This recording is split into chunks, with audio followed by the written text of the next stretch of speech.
Welcome to the newest episode of Beyond the Fame with Jason Fraley. I'm your host, Jason Fraley, picking the brains of the top filmmakers, musicians, and artists of our time. Veterans Day weekend is the perfect time to sit down and watch a war movie, including the World War I masterpiece 1917. In 2019, I spoke with Oscar-winning director Sam Mendes and screenwriter Krysty Wilson-Cairns about making an entire film look like one long single take. Sam Mendes. Krysty Wilson-Cairns. Who are the director and writer, respectively, of the new awesome war movie, 1917. Thanks so much for joining us, and congrats on the Golden Globe nods and everything. I want to start off by the little thing you flashed right before the end credits. It actually made my wife tear up, but the grandfatherly connection here, because when you make something personal, obviously it carries so much more weight. But take our listeners into how, when you've flashed that name Mendes, of why a World War I movie means so much to you. Well, notice that you blamed the crying on your wife. That's what all the men do. Yeah. I was next to a woman who was crying. I was totally dry eye.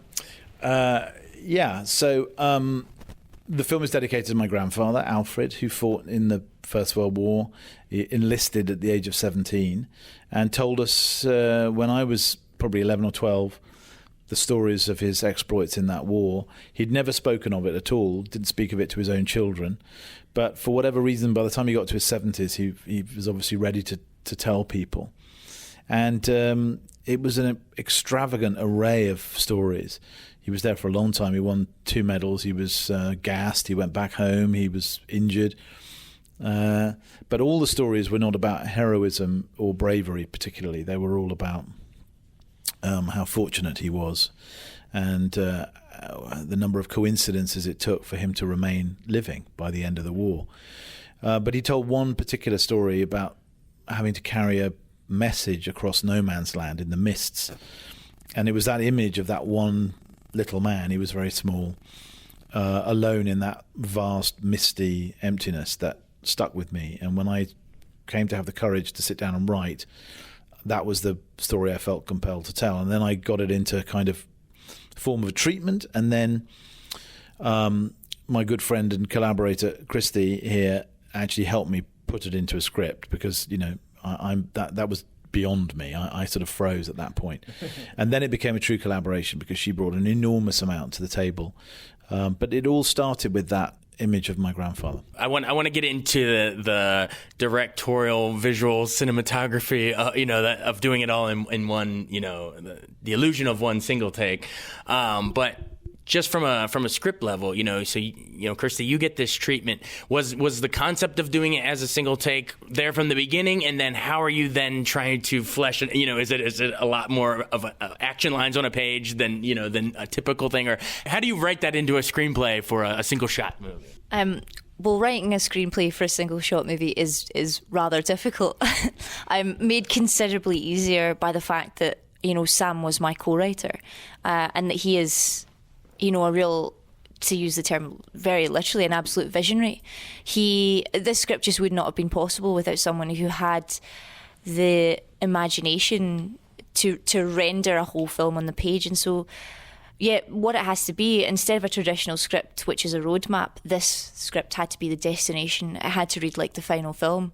And that required Sam and I just giving 110% every day, which we did, and I'm very pleased with the finished article. Rather narcissistically, I think it's wonderful. Awesome. Did you do, when you set out to do something like that, did you research other single take? I mean, obviously they did Birdman a couple years ago. There's Russian Ark, and then of course Rope, Hitchcock's. Do you go back and look at some of those and say, Hitchcock would mask it when the canister would run out on someone's black jacket, and then they'd swipe across, or did you research other single shot movies? Well, I'd seen most of those when they came out, and not Rope. Yeah, you're a little too young for that. No, I didn't see Rope when it came out. I'm nearly old enough to have seen Rope when it came out. But I didn't look excessively at it. I thought it was pretty straightforward.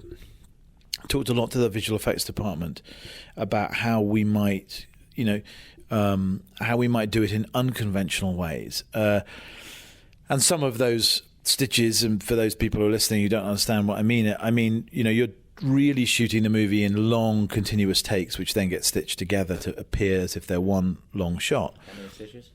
But that I couldn't possibly reveal to you. But not many. So, sometimes what causes that is you're shifting locations. You're having to, and for those who haven't seen it, you have to imagine one long 2-hour single set, really. That, if you write No Man's Land followed by a German dugout, followed by a quarry, woods, hills, orchards, farmhouses, roads, that's all very well, but they all have to happen at exactly the right moment in the script. The scene can't be longer than the land, and the land can't be longer than the scene. So that meant rehearsing for months and months on empty fields and only digging the trenches and building the farmhouses and the orchards and the quarries once we knew exactly how long the journey was. So it was a job it was a real job of engineering and a kind of group effort from the very beginning. And I think that, for me, that's the most remarkable technical achievement from the crew, is that rather than the stitching of the shots together. The stitching of the shots together is actually, once you've planned it and thought about it, not that complicated. There were a couple that gave us a real headache. But beyond that, I think actually that, weirdly, even though it was one of the first things we talked about incessantly, is probably the thing we talk about least now. And I think a lot of, in certain occasions, even I've forgotten that there are blends in certain points and have to remind myself. But there's a lot of focus on, you can focus too much on the how of it all and not on the why. And the why is because I wanted that unbroken relationship between the camera and the characters, and because it's a race against time, and in a race against time you really do feel every second ticking down with the men as they try to get to where they need to get to. And then the other challenge is this dance between camera and characters and landscape that has to be evolving and changing all the time, so it doesn't become monotonous or repetitive. It expresses lots of different things within the same shot: geography, distance, physical difficulty, and also gets quite intimate and connected to the characters. And it's that combination of the two that was the most tricky to achieve. So yeah, it was an unusual film in almost every respect. How about in terms of a little more technical, with Deakins, cinematographer, he must be fighting light, when you shoot a regular movie, you're trying to get the best light, and here, if cloud cover comes over, then it's not going to match the continuous shot, so just talk about some of the challenges with that and how Roger and yourself, were able to navigate that visually. Yeah, we had to keep it as a single continuity. Therefore, we decided we didn't want to shoot in sunshine, so a lot of the time we were waiting for the sun to go in, or heavy rain, obviously. It can't start raining in the middle of a shot. Sort of go from sunny to a downpour and all that sort of stuff. So it has to be a continuity, but we were in England, so we were never far away from cloudy weather. But, you also want this sort of accidental feeling to a lot of stuff. You want it to be planned but not overly controlled. You want the camera to have precision, but you want the actors to have spontaneity and to feel like life and not pre-planned, not robotic. You don't want it to feel like every step has been rehearsed to the nth degree. So you want little accidents, you want the light changing, you want things unexpected, gusts of wind and animals and babies and things that don't perform exactly as you imagine. And there are 2 or 3 key moments where George playing Schofield gets knocked off his feet at one point. That wasn't planned. That was an accident, but it has the feeling of reality because, in a way, it almost was. When you're working in 9-10 minute takes, you are encouraging them to live as much as to act. Absolutely. And in terms of, when you're writing the script too, I don't want to spoil anything for viewers, but let's just say you do an admirable job of planting certain elements, like maybe there'll be cow's milk that might come in handy later, or you know what I mean? There's different, you have to write this thing that's going to be, everyone's going to be talking about it, this visual masterpiece, but talk about sort of how you're trying to set up those character beats too, and how, a run-in, with a woman with a baby, or a run-in, how it's important to plant those little things along the way that shows a character growth. Well, it's tricky because the film has to feel like reality. It has to feel like, 115 minutes in someone else's life. And so as storytellers, Sam and I realised we can only push reality so far before an audience would reel back and go, oh, I don't believe this would all take place over one day. I don't believe this would all take place over one life. And so there's a tightrope you have to walk. And so you're trying to craft a narrative, but at the same time, you're trying to appear totally invisible. And actually, that was sort of a theme throughout. Every technical aspect of this movie, from the script, all the way through to the edit, and past that, was incredibly challenging, but we were never trying to be self-advertising across the board. We actually wanted you to forget you were watching a film. So you never feel Samurai's hand moving the narrative. You never feel necessarily Roger moving the camera, and I don't think you feel Lee editing, but all of those things were working in concert to build the story. I want to know how you got the shot where they jump off and it goes underwater. How was that even achieved? Like, is the cameraman on a harness, or is there like a special crane that goes down in the water? Like, seriously, I want to know from directing, like, how do you even achieve that? Or is that like a magician revealing the tricks? Yeah, it is a little bit like ignore that man behind the curtain, as he says in The Wizard of Oz. So, I would definitely ignore the man behind the curtain on that one. But, there's sleights of hand, there's skillful visual effects, there's rigs, descender rigs, bungees, a very brave actor, a real river, all these things thrown in.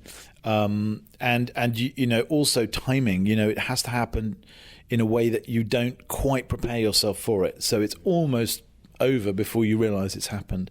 So sometimes it's about choosing your moment within the narrative to do it, so that you're not over-prepared for it. And I learned a little bit of that on Bond as well, that sense of taking the audience by surprise. It's the best Daniel Craig one, by the way. Sky Font. Well, thank you very much. But I think that was, something I learned, along with not to be afraid of a few big bangs. Well, I know they're giving me the go home, but really quick, 20th anniversary of American Beauty. How much have you, you were doing some really cool stuff with populating the symbolic red petals behind the, in a lot of the shots, but talk about just memories of that real quick, and, just how you think you've grown, because that was your first big Oscar-winning, foray, and 20 years later, you're now constructing single takes, man. You've one of the greatest directors that we have going now. So just memories that real fast. Well, thank you very much for a start. My memories are almost all positive. It was one of those very unusual experiences. Normally, as a director, you realise that there's no correlation, there's no link between the pleasure you have doing something and how good it is. Sometimes you have a great experience and it's terrible, but equally, so you have a terrible experience and the movie can work out, or the play can work out really well. But this was one of those rare ones where I actually enjoyed it. I think the thing that still strikes me is how it wasn't expected to be anything at all. I remember the LA fall preview of all the movies coming out in the fall, the LA Times fall preview, and I was like so excited. Where's my movie? And they forgot it. It wasn't even in it at all, because it should have been alphabetical first. It just it just wasn't on the radar, And I think for that movie, to end up doing what it did was something that probably never happened again. But yeah, I look back with fondness. Yeah. And you'll always have Paul Newman's last on-screen role, not the Pixar thing, but on-screen in Road to Perdition. So, hey, I know we got to go. So thanks so much for joining us. And I'm pulling for this movie hard this award season. I really do. I think we have something special here. So maybe another Best Director down the line. So thanks so much, guys. Thank you. Thank you very much. I also spoke with cast members George MacKay and Dean-Charles Chapman. George MacKay. And Dean-Charles Chapman. Who are the stars of the awesome new war movie 1917. Thanks for joining us, guys. Congrats on the movies, Golden Globe nods and all that stuff. I loved it. I think it's one of the better war movies I've seen in recent years. So, of course, the big thing with this is, it's all shot in one, or the illusion of one continuous single take, let's say. It's got to be a million challenges of being able to do that. Like, you have to, not only have a performance turned on, but you have to run and hit so many different, marks, and, how insanely difficult is that? Well, it's funny. It never seemed like other than the very first day and kind of going, okay, this is one shot, we weren't sort of like, jumping to the top of the mountain. The process was so gradual that it didn't seem too scary. Like, we rehearsed for 6 months all in all to basically choreograph the route of the film, and that was a sort of very mutual, collaborative process, and we just took it step by step, layer by layer. Yeah. And had you guys been familiar with any, previous things like that? Like, they did Birdman, of course, Hitchcock's Rope. Did you watch any of that to sort of familiarize with that, or was it just its own beast? No, I mean, we didn't really go out of our way to sort of watch anything in particular to sort of, take from or mimic in a way. This was really its own story, and it's. I did watch Birdman though, like on another occasion after we'd finished filming, but it's I think that no one's ever really made a film like in this way, and you really can't tell if we cut or when it was stitched together. But the thing I love about this film, it's set in the First World War, but it's not about the war. It just follows two very human men that happen to be soldiers. It's a very human story told on a very human level. It's definitely a roller coaster, isn't it? It's very, very immersive. Yeah. And we were talking with Sam and Krysty earlier. They were saying that so many people are focusing on the how it was made, the technical aspect, but they also wanted to make sure we talk about the why, which is it creates an immersive experience that it's sort of that race against the clock kind of a thing. Talk about. I also know that right before the end credits, they flash up where it's sort of homage to his grandfather's experience. That made my wife and I tear up a little bit. We said, "Oh, it was based on another Mendes. Oh my God, it's his grandfather." Talk about. Did you feel any? I don't want to say pressure, but was it more important to you that that there was such a personal connection with Sam, and you were in essentially playing his grandfather? We were never playing his granddad. Like, Dean and I are completely fictional characters. This is in the spirit of Sam's granddad and all the men. And of course, it was there was a responsibility and a duty, which is, I guess, the themes of the film. But it was never a burden or anything. It was more, if anything, it's just an inspiration, to keep working at it. Yeah. How logistically does that work? You have Colin Firth just hanging out in his little spot, and then Benedict Cumberbatch waiting at the end of your giant puzzle piece. Are they just hanging out there for the whole thing? Or I guess it depends how many single shots there were, because it's several, right? But how does that actually work? Do you guys rehearse real fast and then they just hang out there until you get there, a half hour later, or how does that actually work? I think, like Colin's characters and Benedict and Andrew Scott's, Mark Strong's in it as well. They're just sort of characters that Blake and Schofield meet along the way.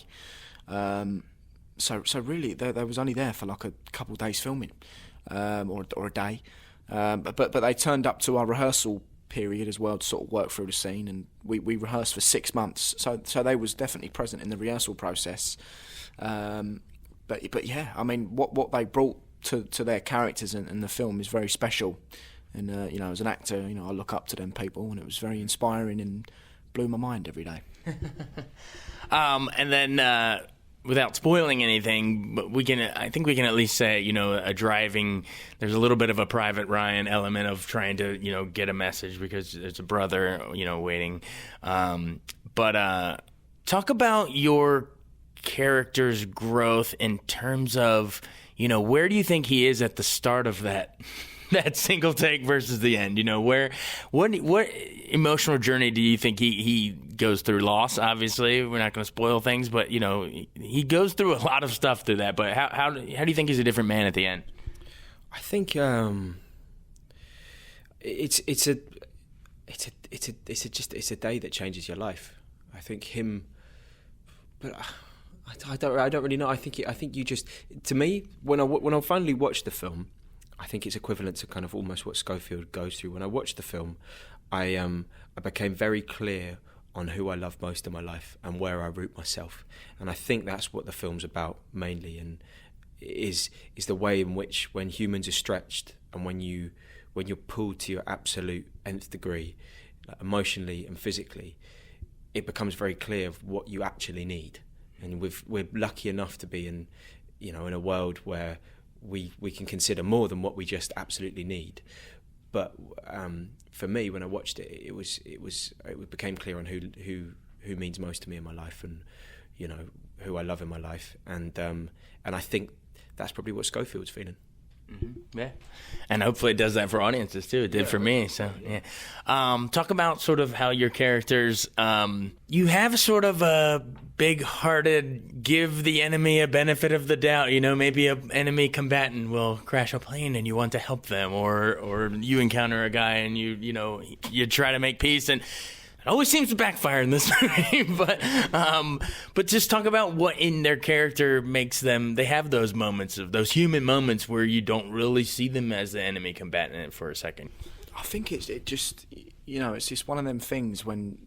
We say this, if this room's set on fire, I'd jump out that window, I'd save you, but you never really know how you'd react if that actually happened to you.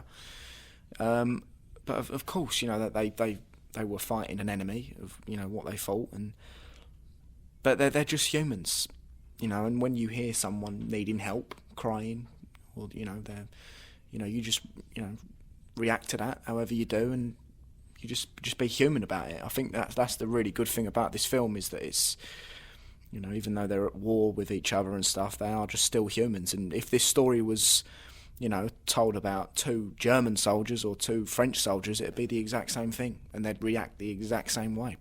And there's a lot of moments in the film where, you think something will happen, and actually it turns out they do something completely different. Yeah, I think that's like.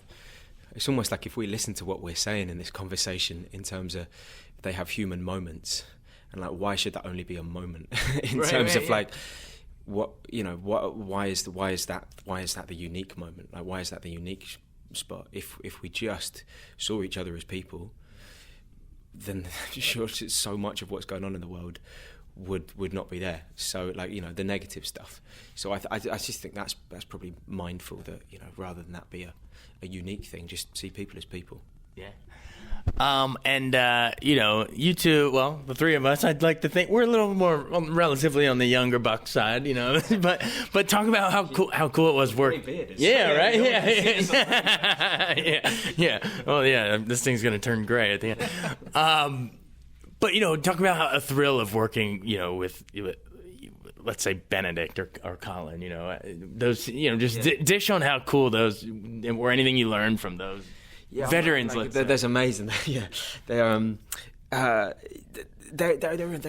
amazing. They're masters. Like, I think they all work in, Colin, Benedict, Andrew Scott. They all kind of have their own process and everything. But the one uniting factor I found was the specificity of their work, and it was amazing.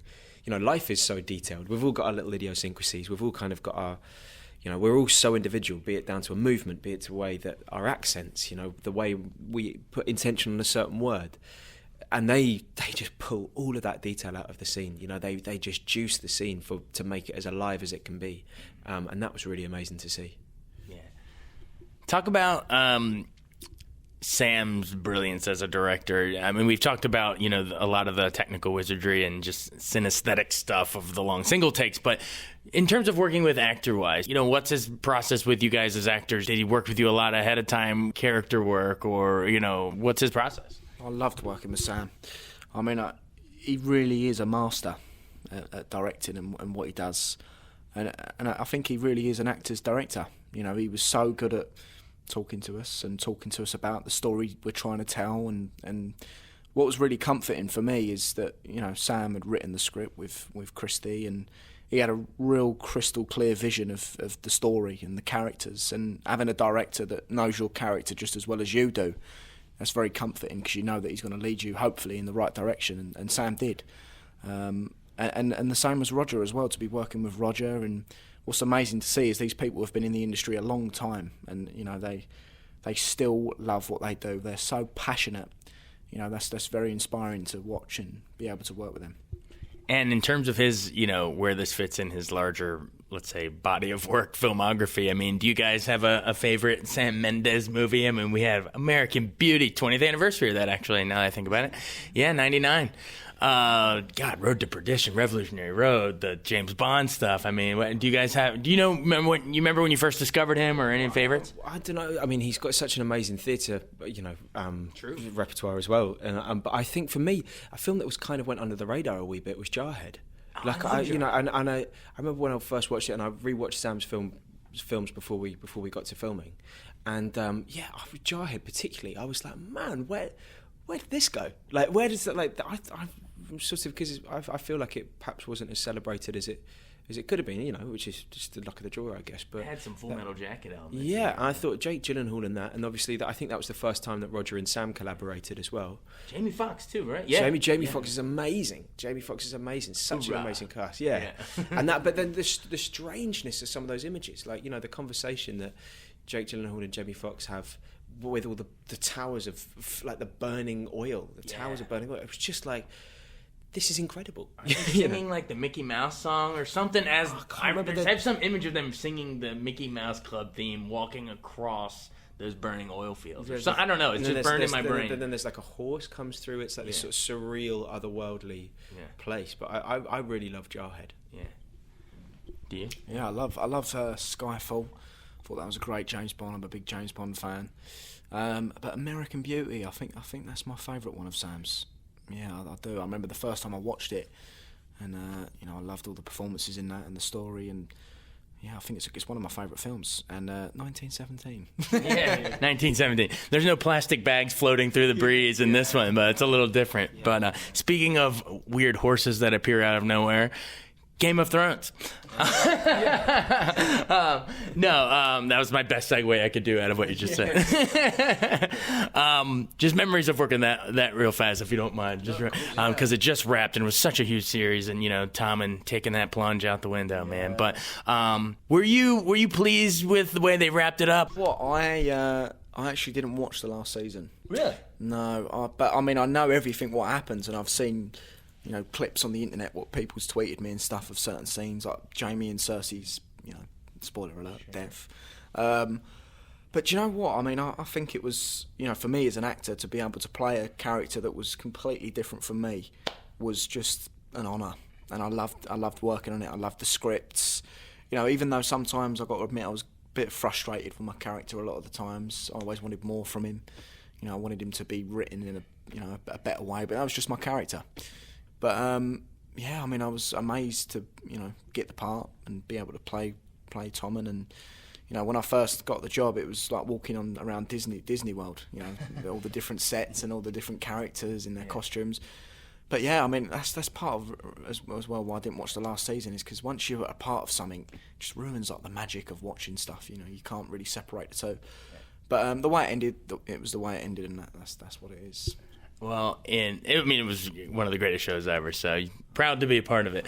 You should be. But hopefully that's not the case of where it ruins the magic, but, with 1917 for you guys, because I hope you can watch it and I think maybe with that immersive experience, you can really enjoy it. So real fast in closing, as I wrap up, what do you want our listeners to take away from that? They go see it maybe with their family on Christmas Day or whatever. Is it sort of what you were talking about earlier with, the people you love in your life? Yeah. I think it's about the human experience more than anything. I mean, it's not for me to say what people take from it, but what I do hope is that people see it in the cinema. Like, it's kind of a rarity that this is a film geared for the cinema and the cinematic experience. Like, I don't think you watch the film, you experience the film. And so, if folk can see it in the cinema, that would be amazing. Yeah, see it on the big screen, folks. All right, thanks so much. Appreciate it. Thanks, man. Thanks so much for joining us on Beyond the Fame with Jason Fraley. Remember to hit the subscribe button and give us a 5-star rating if you like what you hear. We'll see you next time.